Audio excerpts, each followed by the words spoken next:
वालेकुम।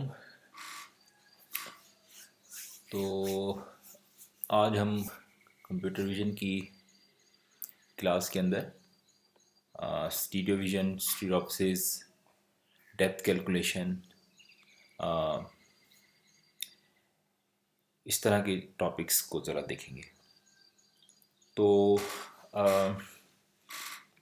पहले ज़रा इसकी न्यूमेरिकल और थ्योरेटिकल चीज़ को देख लेते हैं कि जो है वो किस तरह से ये चीज़ काम करती है और जो कैलकुलेशंस हैं उसको हमने यूज़ कैसे करना है, क्या क्या कैलकुलेशंस इसके अंदर होंगी।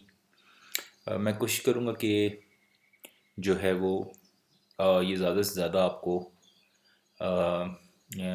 इस वीडियो लेक्चर के ज़रिए से समझ में आ जाए और जो चीज़ें रह जाएंगी वो आप अपने क्वेश्चंस में पूछें और जो है वो मैं फिर ट्राई करूँगा कि उनको मज़ीद क्लियर करूँ। तो पहले ऐसे कर लेंगे कि इसको समझ लेते हैं, फिर उसके बाद देखते हैं कि इसको प्रैक्टिकली इम्प्लीमेंट कैसे करना है। तो बात यह है कि जब भी कोई कैमरा, जो आम हमारा विजुअल कैमरा है, ये कोई तस्वीर खींचता है तो उस तस्वीर को खींचने में क्या है कि जो डेप्थ की इंफॉर्मेशन है वो हम लूज़ कर जाते हैं। ठीक है। जब फ़र्ज़ करें कि कोई हमारे पास जो है वो एक पॉइंट के ऊपर कोई कैमरा पड़ा हुआ है और कोई एक ऑब्जेक्ट है, उसकी हम लेट्स से कि तस्वीर खींच रहे हैं। तो जाहिर है जो ऑब्जेक्ट है वो तो वर्ल्ड कोऑर्डिनेट में पड़ा हुआ है। ठीक है, यानी दुनिया में किसी जगह पे पड़ा हुआ है।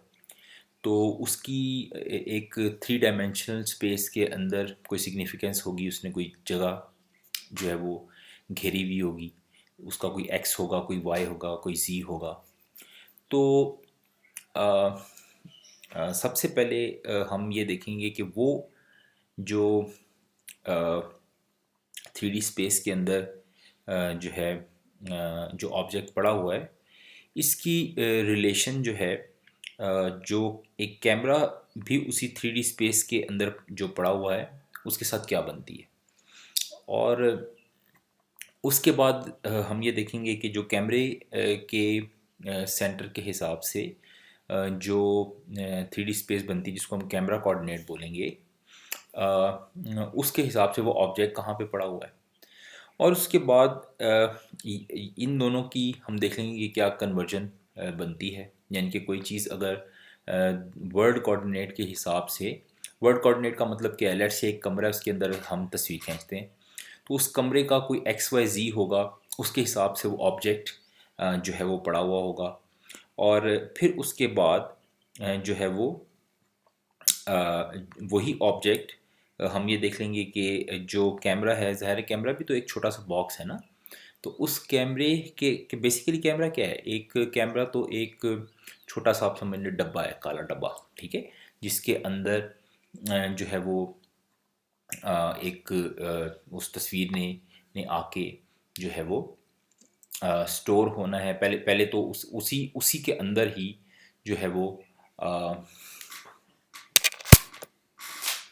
मेरे पास एक सीसीडी लगी हुई होगी, एक सेंसर लगा हुआ होगा जिसके ऊपर आके इमेज ने बनना है। तो वो हमने फिर दोबारा फिर ये देखना है कि वो ऑब्जेक्ट कैमरा उस कमरे के एक्स वाई जी के हिसाब से कहाँ पे पड़ा हुआ है, ऑब्जेक्ट कहाँ पे पड़ा हुआ है जिसकी हमने तस्वीर खींचनी है, फिर कैमरा किस जगह पे पड़ा हुआ है। फिर उसके बाद हमने ये देखना है कि कैमरे के 3D के हिसाब से, जो कैमरे के कोऑर्डिनेट्स हैं उसके हिसाब से जो है वो जो जो चीज़ें हैं वो कहाँ पे पड़ी हुई हैं, ऑब्जेक्ट कहाँ पे पड़ा हुआ है, ताकि इन दोनों की हम रिलेशन निकाल सकें। अगर एक ऑब्जेक्ट जो है वो वर्ल्ड कोऑर्डिनेट में मूव करता है या कैमरा जो है वो वर्ल्ड कोऑर्डिनेट में मूव करता है, तो अगर एक ऑब्जेक्ट मूव करता है वर्ल्ड कोऑर्डिनेट में तो वो कैमरा के कोऑर्डिनेट के हिसाब से वो मूवमेंट कैसे क्या बन रही है, और जो कैमरा अगर मूव करता है तो वो वर्ल्ड कोऑर्डिनेट के हिसाब से उसकी क्या रिलेशन बन रही है। ये ज़रूरी इसलिए है ताकि हम प्लस माइनस करके एक कोऑर्डिनेट से दूसरे कोऑर्डिनेट में कन्वर्जन कर सकें। ठीक है। उसके बाद जो और ज़्यादा इम्पॉर्टेंट हो जाएगा वो ये हो जाएगा कि वही ऑब्जेक्ट जो है तीसरा कोऑर्डिनेट यानी कि एक्चुअल में जो जो इमेज कोऑर्डिनेट है उसके अंदर वो चीज़ कैसे बन रही है। ठीक है। और इमेज कोऑर्डिनेट क्या होंगे? इमेज कोऑर्डिनेट जो होंगे वो ज़ाहिर है हम ये देखेंगे कि वही जो ऑब्जेक्ट जब मूव करता है तो इमेज के अंदर एक्स वाई के अंदर यानी कि रोज़ और कॉलम्स के अंदर वो किस जगह पे मूव होता हुआ हमें नज़र आ रहा है। ठीक है। अच्छा, ये बात शुरू में आपको ज़रा कन्फ्यूजिंग लगेगी, इसलिए जितना आप इसके ऊपर क्वेश्चन करेंगे तो ये बात आपको मुझे उम्मीद है कि उतनी ज़्यादा क्लियर होती चली जाएगी। तो अब देखें, जब मैंने ज़ाहिर है एक्चुअल में जो इमेज है उसने तो एट द एंड आके जो है वो इमेज ने जो है वो जो जो ऑब्जेक्ट का इमेज है उसने तो तस्वीर में आके हमारे पास पिक्चर में बन जाना है ना। तो जो जो हमारे पास and end of the day जो जो डेटा होगा वो तो इमेज कोऑर्डिनेट के अंदर होगा ना। जो जो जो जो भी जो जो जिस ऑब्जेक्ट की तस्वीर हम बना रहे हैं उसने एक्चुअल में तो आके इमेज के अंदर जो डेटा जो जो स्टोर हो रहा होगा वो तो इमेज के एक्स वाई में हो रहा होगा ना। और इमेज का एक्स वाई क्या होगा? रो और कॉलम। तो ये जो इमेज के एक्स वाई के अंदर जब वो स्टोर होगा तो जी की इंफॉर्मेशन, हम जब किसी भी इमेज को हम पढ़ते हैं तो हम तो सिर्फ रो और कॉलम को पढ़ रहे हैं ना। उसके अंदर हमारे पास उसकी डेप्थ की या जी एक्सिस की इंफॉर्मेशन तो नहीं है। तो मतलब सबसे पहले तो उसका जो जी की जो इंफॉर्मेशन है, जो डेप्थ की इंफॉर्मेशन है, जो जेड कोऑर्डिनेट है, ये जो तीसरा कोऑर्डिनेट था उसकी इंफॉर्मेशन ख़त्म हो जाएगी। जो दूसरी बात है वो ये है कि जो एक्स वाई की भी इंफॉर्मेशन होगी हमारे पास वो भी लॉजिकल फॉर्म में होगी। लॉजिकल फॉर्म में होने का मतलब ये है कि जो जो कैमरा कोऑर्डिनेट थे या जो वर्ड कोऑर्डिनेट थे ये तो दोनों फिजिकल कोऑर्डिनेट थे ना। यानी अगर उसके अंदर मूवमेंट हो रही थी या एक ऑब्जेक्ट एक इंसान का कद था तो वो हम इंचज़ में फुट्स में नाप सकते हैं। जबकि जो इमेज है उसके अंदर उसका कोई एक्चुअल साइज़ नहीं है बल्कि वो तो पिक्सल्स हैं। अब हम सिर्फ ये बता सकते हैं कि 4 पिक्सल्स में मुझे नज़र आ रहा है, 4 रोज़ में नज़र आ रहा है, 10 कॉलम्स में नज़र आ रहा है, लेकिन मुझे ये नहीं मालूम कि इसका एक्चुअल साइज़ क्या है। ठीक है।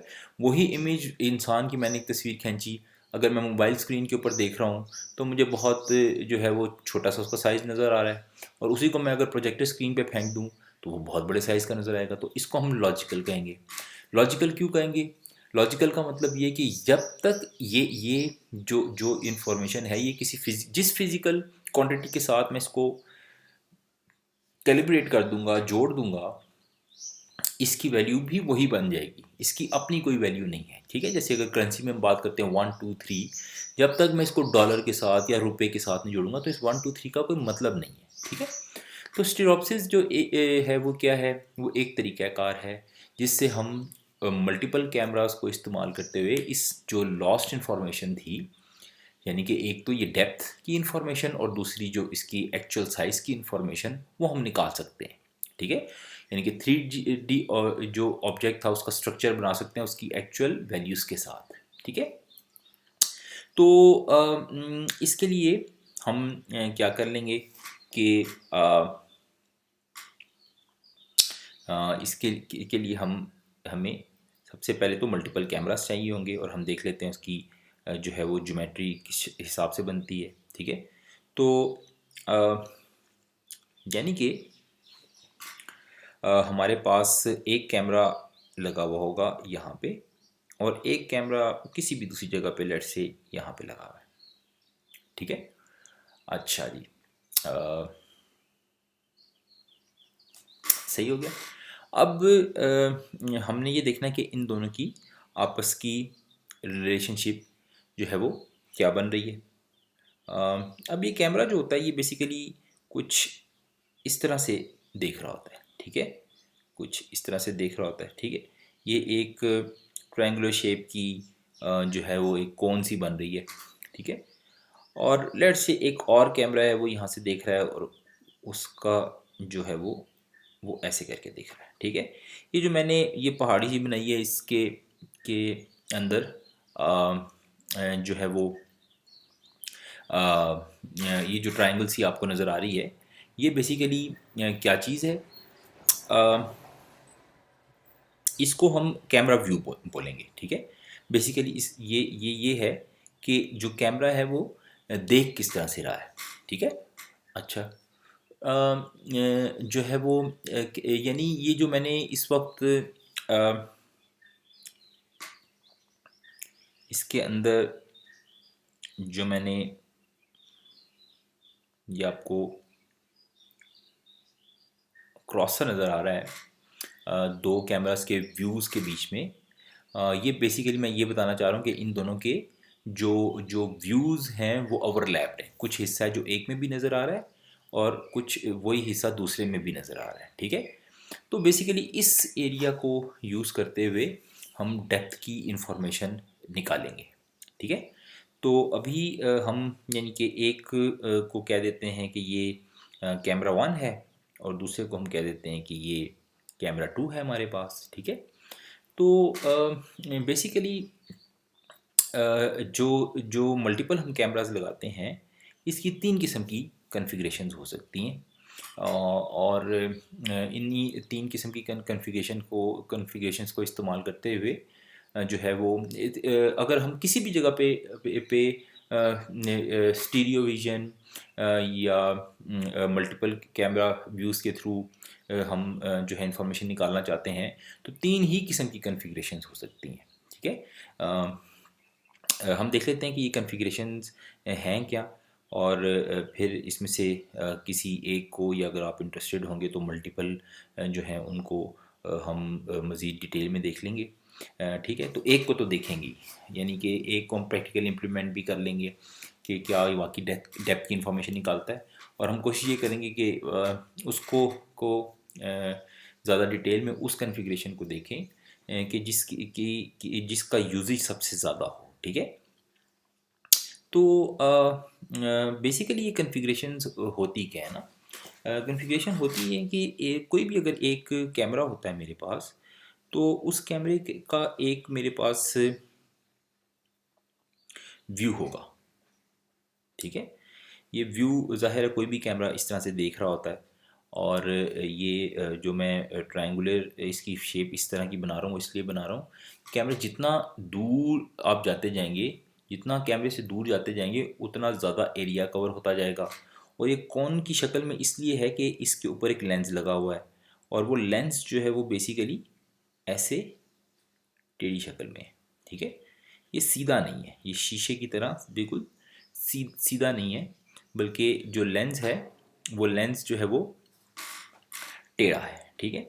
और टेढ़ा होने की वजह से जाहिर है जिस जिस आप दूर जाते जाएंगे ये उतने ज़्यादा एरिया से लाइट को पकड़ता चला जाएगा। जितने आप इसके करीब आते जाएंगे जो फिज़िकली एरिया होगा वो थोड़ा होगा, ठीक है। अगर ये आप बहुत करीब आएंगे तो मे बी ये 1 फुट का एरिया देख रहा हो, और अगर आप दूर जाते जाएंगे तो ये मे बी 10 किलोमीटर का एरिया या 1 किलोमीटर का एरिया देख रहा हो, ठीक है। अच्छा, तो जो है वो आ, आ, आ, कैमरा जो भी हो उसका एक प्रिंसिपल एक्सिस होता है, ठीक है। एक उसका प्रिंसिपल एक्सिस होता है। प्रिंसिपल एक्सिस क्या होता है, जैसे दुनिया की कैलकुलेशन के लिए ख़त इस्तवा इस्तेमाल किया जाता है, जो कि एक इमेजिनरी लाइन है दुनिया के बीच से गुज़र रही है। इसी तरह से एक लाइन होती है जो कि आप कह सकते हैं कि इमेजिनरी लाइन है, ये कैमरे के बीचों बीच गुजरी हुई होती है, ठीक है। इसको प्रिंसिपल एक्सिस बोलते हैं, ठीक है। अच्छा, और जो है वो कन्फिग्रेशन का मतलब ये है कि अगर दो या दो से ज़्यादा कैमरास आपस में लगे हुए हैं तो इनके प्रिंसिपल एक्सिस जो हैं वो किस तरतीब से आपस में लगे हुए हैं, ठीक है। एक जो सबसे पहले हम कन्फिग्रेशन जिसको कह रहे हैं वो उसको क्या हम कहेंगे कि ये parallel configuration, sorry perpendicular configuration है, ठीक है। परपेंडिकुलर कन्फिग्रेशन का मतलब ये है कि जो दो कैमरास हैं ये ऐसे आपस में अटैच्ड हैं कि जो इनका प्रिंसिपल एक्सिस है वो एक दूसरे के 90 डिग्री के ऊपर है, ठीक है। ये एक दूसरे के 90 डिग्री के ऊपर है, ठीक है, यानी कि इनका जो आपस में एंगल बन रहा है वो 90 का बन रहा है, ठीक है। और ये इसी तरह से यहाँ पे भी हम कहेंगे कि ये मेरे पास इनमें से एक कैमरा 1 है और दूसरा जो है वो कैमरा 2 है, ठीक है। अच्छा, तो अब यहाँ पे हम देख रहे हैं कि इसको इनके दरमियान में 90 का एंगल है। इसको हम क्या कहेंगे कि ये परपेंडिकुलर है, ठीक है। अच्छा, और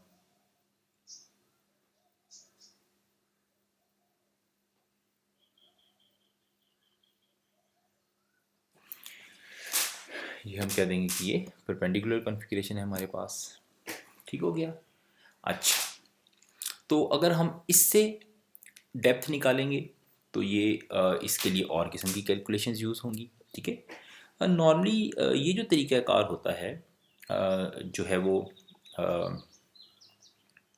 किसी भी जो है वो केस के अंदर हमारे पास डेप्थ की इंफॉर्मेशन निकालने के लिए ये ज़्यादातर यूज़ होता है स्टूडियो इन्वायरमेंट के अंदर, ठीक है। स्टूडियो इन्वायरमेंट का मतलब क्या है कि जिस तरह फ़र्ज़ करें कि आपके पास कोई बंद, बल्कि बंद जो जो ये कहना चाहिए कि कोई बंद कमरा अगर होगा तो उस केस के अंदर ये वाली जो हमारा तरीक़ाकार है ये ज़्यादा इफ़ेक्टिव होगा। इसको नॉर्मली यूज़ भी ऐसी ही जगहों पे किया जाता है, जैसे अगर कोई स्टूडियो है, स्टूडियो के अंदर किसी एक्टर्स ने जो है वो परफॉर्म करना है, तो हम क्या करेंगे कि जो कैमरास होंगे और हमने ये देखना है कि वो उनकी मूवमेंट जो है उस कमरे के लिहाज से हम नोट करना चाहते हैं कि वो कैसे मूव कर रहे हैं, और हम एग्जैक्ट निकालना चाहते हैं कि लेट्स से मेरे पास मैं कोई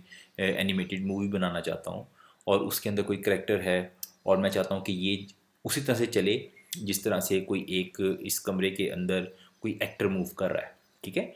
तो मैं क्या करूँगा कि मुझे क्या चाहिए, मुझे ये चाहिए कि वो जो जो एक्टर उस रूम में जब मूव करता है तो उसकी लेग्स जो हैं वो जिस तरीके से मूव कर रही हों उसी तरीके से जो है वो एक जो जो जो मेरा जो जो एनिमेटेड करेक्टर है उसकी भी लेग्स उसी तरह से मूव करें, ठीक है। तो मैं क्या करूँगा कि जो, और ये मैं क्यों चाहूँगा, मैं इसलिए चाहूँगा कि जो ऑब्जेक्ट है उसकी जो जो मेरे पास एनिमेटेड करेक्टर है उसकी जो मूवमेंट है वो मुझे नेचुरल लगे, कि जैसे बाकी कोई इंसान मूव कर रहा है, मुझे ऐसे ना लगे कोई कोई कार्ट मुझे ऐसे ना लगे कि कोई कार्टूनिश करेक्टर मूव कर रहा है, ठीक है। वो होगा कार्टूनिश करेक्टर लेकिन मुझे ऐसे वो ऐसे लगेगा जैसे बाकी कोई इंसान मूव कर रहा है। तो मैं क्या करूँगा कि उसकी जो जो लेग्स हैं उसकी जो मूवमेंट की जो इक्वेशन है उसको मैं टाई अप कर लूँगा किसी फिजिकल करेक्टर की लेग्स की एक्स वाई मूवमेंट्स के साथ, एक्स वाई जी मूवमेंट्स के साथ। तो मुझे ज़ाहिर है उसके लिए जो एक्चुअल ऑब्जेक्ट है उसकी मूवमेंट की इक्वेशन चाहिए ना, कि वो किस तरह से वो डेटा चाहिए कि जब वो किसी भी एक पॉइंट से दूसरे पॉइंट तक गया था तो हर फ्रेम के अंदर उसकी जो लेग्स थी उसकी एक्स वाई जी की लोकेशन क्या थी। फिर मैं उसी एक्स वाई जी की लोकेशन के हिसाब से जो एनिमेटेड करेक्टर बनाऊंगा उसकी की जो एक्स वाई जी की जो जो लोकेशन होगी मैं उसको मैप करता चला जाऊंगा। तो और जब फिर मैं उसको रेंडर करके एक मूवी बनाऊंगा तो मुझे ऐसे लगेगा कि जैसे ये वाकई कोई इंसान मूव कर रहा है, मुझे ऐसे नहीं लगेगा जैसे कोई दो लाइंस हैं जो कि बस जो है वो जो ऐसे ही बस इसकी मैकेनिकल सी कोई मूवमेंट हो रही है, ठीक है। आपने नोटिस किया होगा कि जो पुराने जो जो कार्टून्स हुआ करते थे उसके अंदर जो जो मुंह की मूवमेंट है या हाथों की मूवमेंट है वो बिल्कुल ऐसी लगती थी जैसे एक मैकेनिकल सी मूवमेंट हो रही है, कोई उसमें लाइफ नहीं लगती थी, ठीक है। और जो अब के नए जो है वो एनिमेटेड मूवीज़ हैं जैसे लेट्स से अवातार है, उसमें आप देखते हैं कि जब एक करेक्टर इवन जब जब उसमें कोई हंसने का या रोने का कोई इमोशनल सीन है तो वो इमोशंस तक फील हो रहे होते हैं, ठीक है। तो उसका भी यही तरीका कार है कि आप इवन जो जो जो अगर उसकी आप मेकिंग देखें तो उसमें आप देखेंगे कि जो उसमें में जो इमोशंस हैं वो असल में किसी फिजिकल एक्चुअल एक्टर या एक्ट्रेस के जो है वो इमोशंस हैं।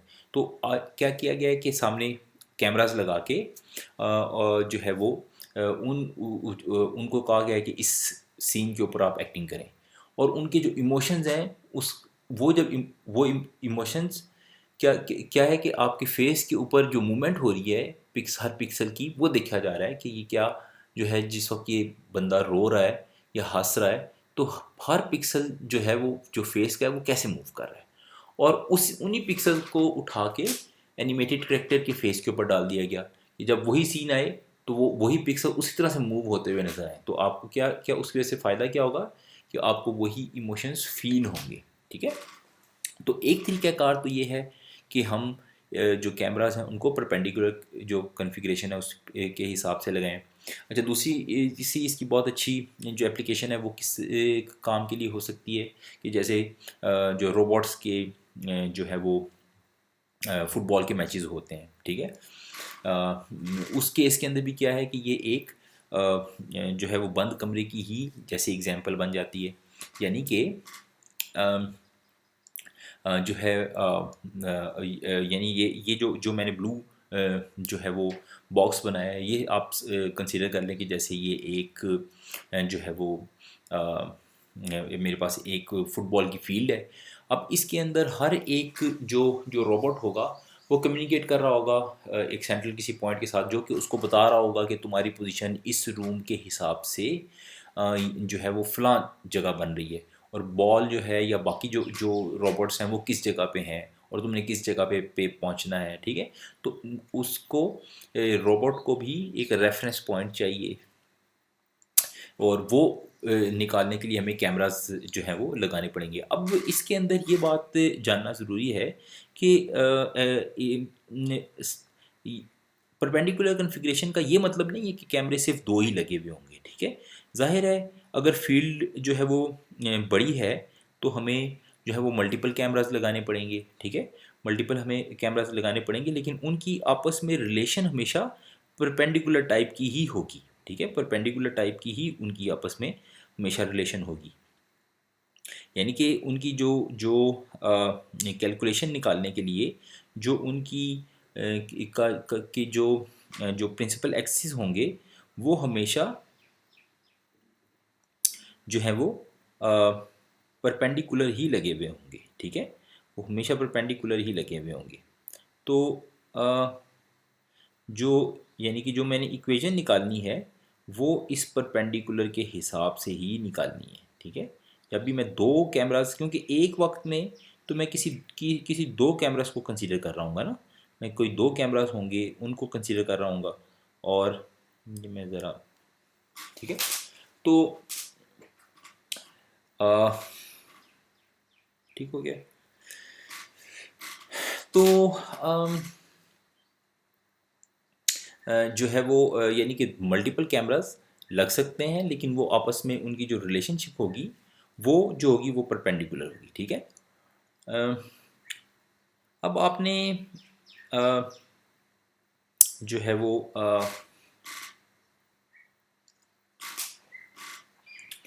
अब देख लेते हैं कि सेकंड जो है वो कॉन्फ़िगरेशन क्या हो सकती है। सेकंड कॉन्फ़िगरेशन ये हो सकती है कि इसको पहले क्लियर कर लेते हैं।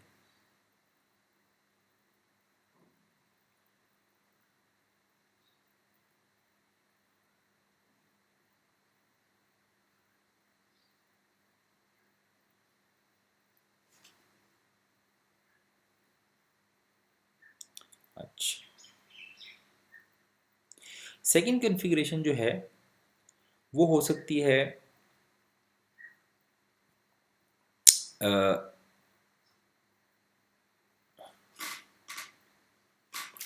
सेकंड कॉन्फ़िगरेशन जो है वो हो सकती है पैरेलल कॉन्फ़िगरेशन, ठीक है। पैरेलल कॉन्फ़िगरेशन का भी इसी तरह से जिस तरह अभी हमने देखा कि उसके अंदर जब हम मल्टीपल कैमरास लगाएंगे तो इस तरह से लगाएंगे कि उनके जो प्रिंसिपल एक्सिस हैं वो आपस में एक दूसरे के पैरेलल हों, ठीक है। जो प्रिंसिपल एक्सिस हैं वो आपस में एक दूसरे के जो है वो जो पैरेलल लगे हुए हों, ठीक है। और अ, इसमें भी उसी तरह से जो है वो डेप्थ की इंफॉर्मेशन कैलकुलेट की जा सकती है, एक्स वाई जी कैलकुलेट किया जा सकता है, ठीक है। और जो है जिस तरह से पिछले केस के अंदर था, अ, इसको ज़रा सा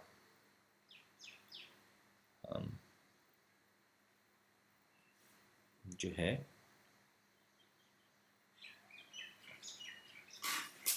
अच्छा, तो अब इसका यूजेज कहाँ पे हो सकता है और फ़ायदे नुकसानात क्या हैं। अच्छा, जो पहला जो परपेंडिकुलर जो मेरे पास एक कॉन्फ़िगरेशन थी, ये पैरेलल,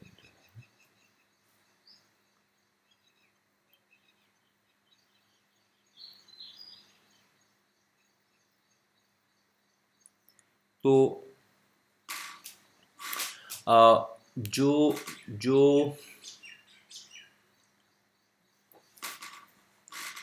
अ,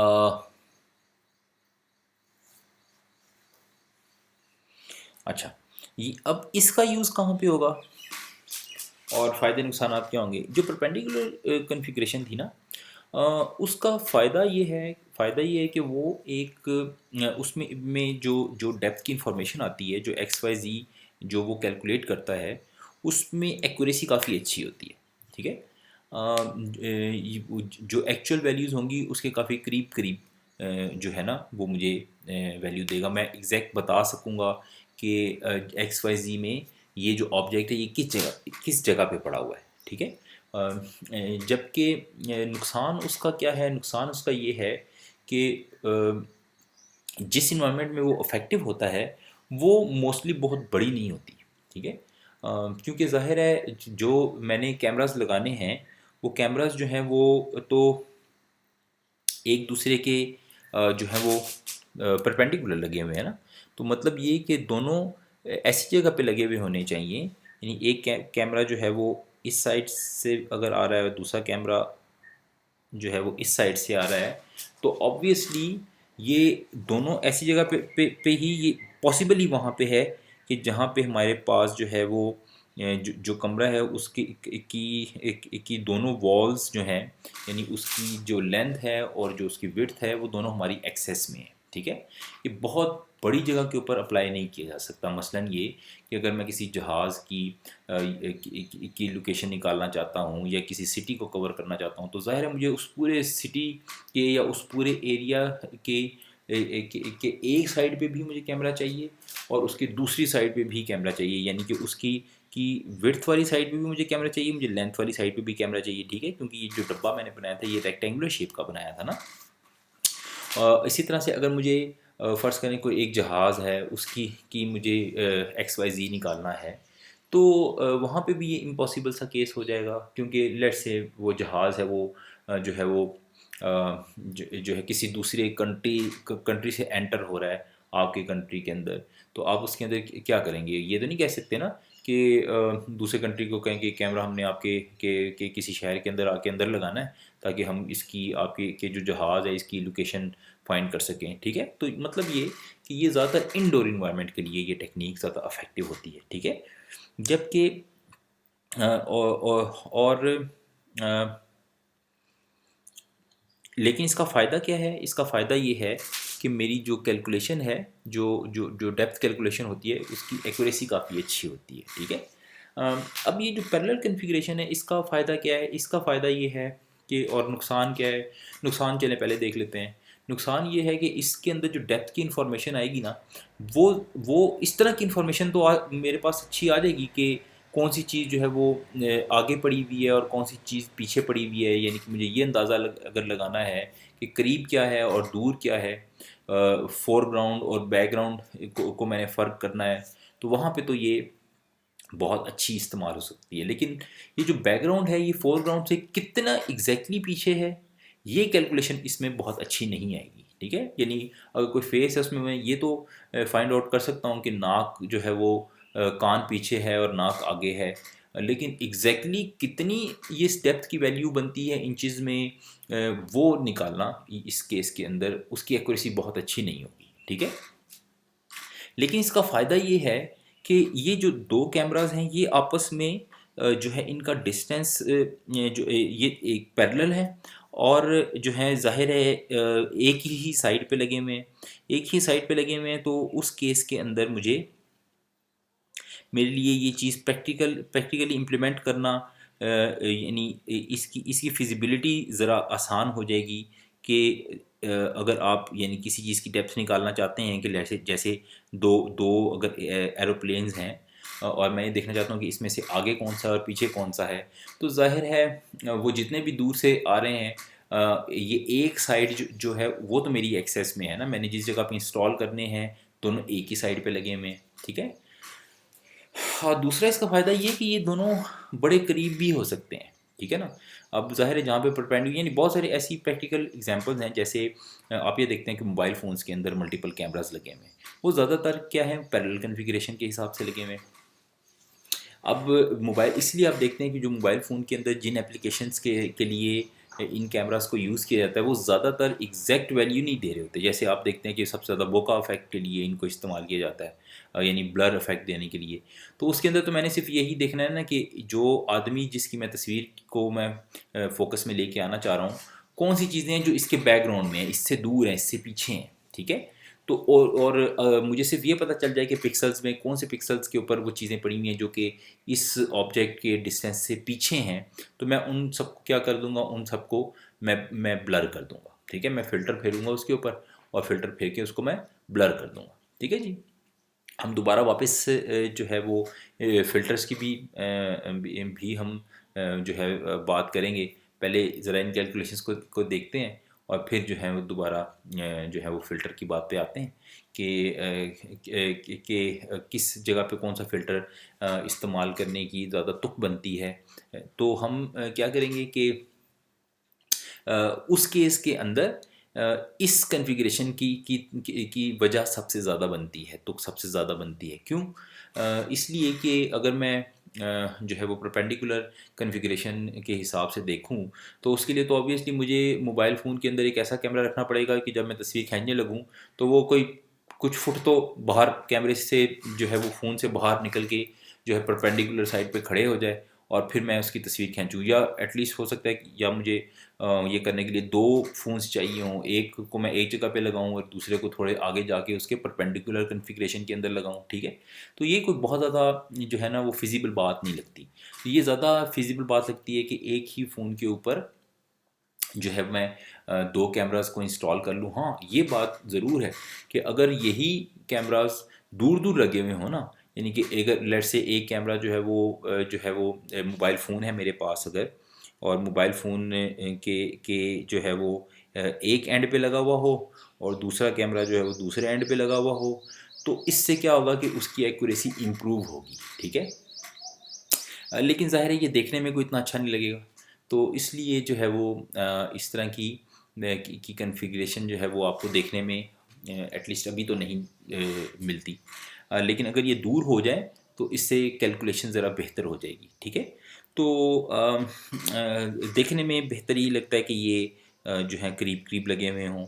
तो और जिस तरह की एप्लीकेशंस के लिए ये इस्तेमाल किया जा रहा है अभी तक एटलीस्ट, उसके लिए जो है वो यही कॉन्फ़िगरेशन है भी बहुत, ठीक है, काफ़ी है कि मुझे सिर्फ ये इन्फॉर्मेशन पता चल जाए कि दूर क्या है और करीब क्या है, तो मैं जो है वो करीब वाले को शार्प कर दूंगा और जो दूर वाले हैं उनको ब्लर कर दूंगा, तो ऐसे ही लेगा जैसे किसी डीएसएलआर कैमरे के साथ ये तस्वीर खींची गई है, ठीक है।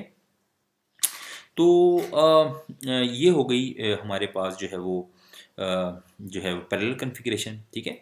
तो अच्छा, जो तीसरी कॉन्फ़िगरेशन है जो कि सबसे ज़्यादा इनमें इफेक्टिव है वो है ट्रायंगुलर कॉन्फ़िगरेशन, ठीक है।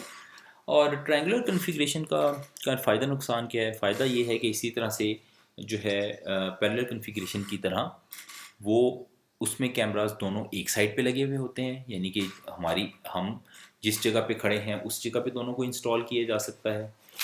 दूसरा फ़ायदा उसका ये है कि उसकी डेप्थ कैलकुलेशन जो है वो बहुत अच्छी होती है, ठीक है। वो जो जो डेप्थ की इंफॉर्मेशन वो हमें देगा वो जो होगी वो काफ़ी अच्छी होगी, ठीक है। और जो है यानी उसमें जो एक्स वाई जी, यानी अगर चीज़ एक पीछे है और एक चीज़ आगे है तो वो एग्जैक्टली बता सकेगा कि कितने फुट कितने इंचेस ये जो आगे वाली चीज़ है ये आगे है और कितनी जो जो पीछे चीज़ है वो कितने पीछे है, ठीक है। और लेकिन नुकसान उसका क्या होगा?